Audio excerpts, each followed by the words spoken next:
Ga labaran duniya daga Dala 360. Farko ga muhimman kanunsu.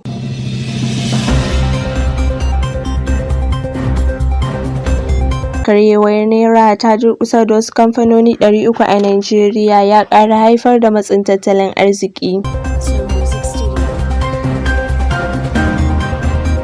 Gwamnatin Jigawa za ta kafa asusun agajin masu fama da ambaliya. Daga ƙetare, shugaban Amurka Joe Biden tare da tsohon shugaban ƙasar Donald Trump na takarar neman tikitin fafatawa a zaben shugaban ƙasa.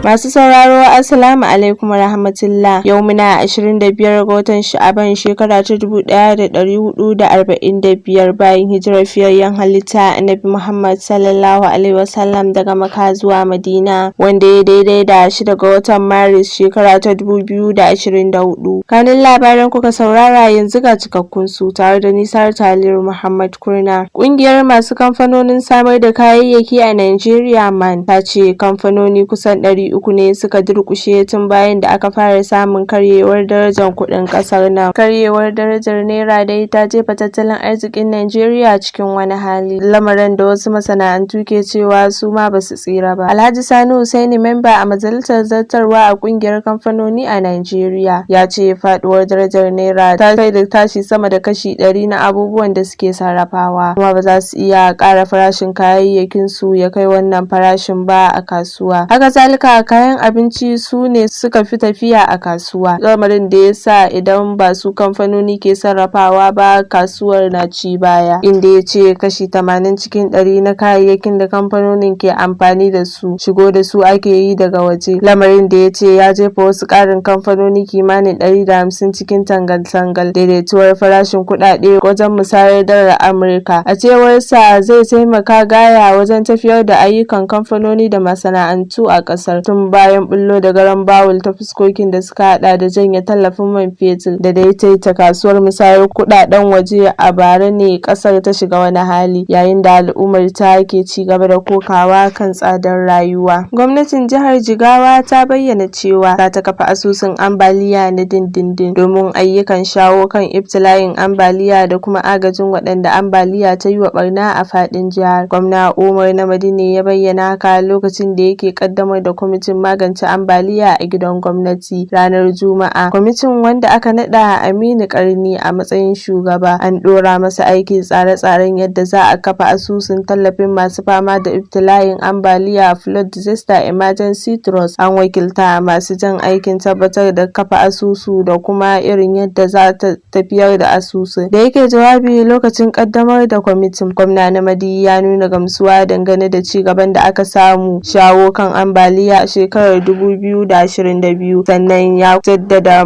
sauran batutuwan da suka rage da gaggawa da kwamitin baya. Cikin wata sanarwa da babban sakataren yada labarai na gwamnan Namadi Hamisu Gumel, ya ce gwamna ya yaba da kokarin da wancan kwamitin na baya ya yi, wanda ya tara sama da Naira biliyan 1.2, kuma ya samar da kayan tallafi da agaji ga mutum sama da 134 waɗanda ambaliya ta ritsa da su, cikin su kuwa har da iyalan waɗanda suka mutu sanadiyar ambaliya. Kuna sauraron labaran ne daga Dala 360 tashar albarka. Za ku iya bibiyar mu ta shafukanmu na sada zumunta kamar su YouTube, TikTok, Instagram, Dala 360, har ma da kuma Facebook a jaridar Dala. Sannan za ku iya turo mana da ra'ayoyinku akan labaran da kuka saurara ta lambar WhatsApp 0912168444, ku dakace mu.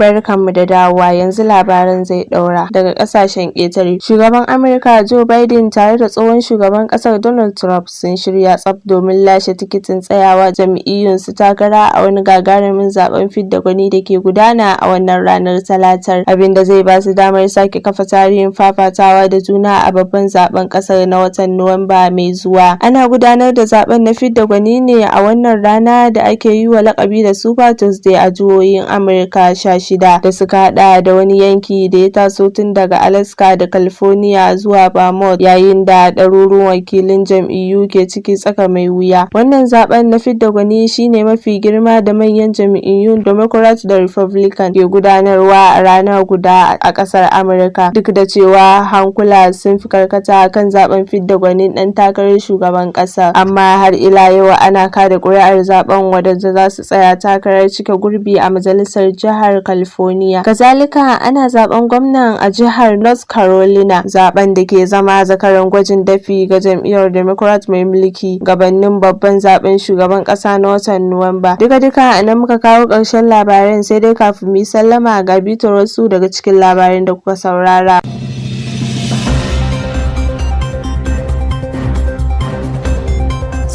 Kun ji cewa karyewar Naira ta durƙusar da wasu kamfanoni 300 a Najeriya, ya ƙara haifar da matsin tattalin arziki. Gwamnatin Jigawa za ta kafa asusun agajin masu fama da ambaliya.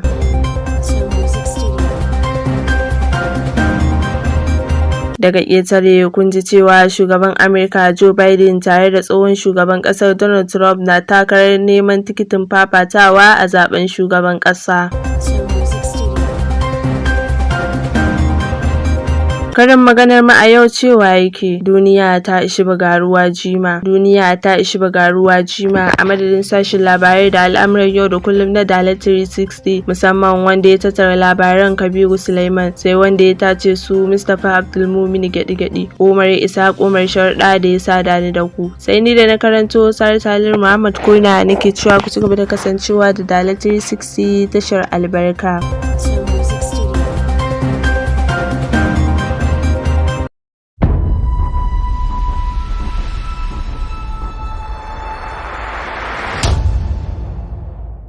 Dala 360 tashar albarka. Danna mana subscribe sannan ku danna ƙarawar sanarwa domin samun sanarwa a duk lokacin da muka saki sababbin shirye-shiryenmu na labarai, rahotanni da kuma sharhi akan al'amuran yau da kullum.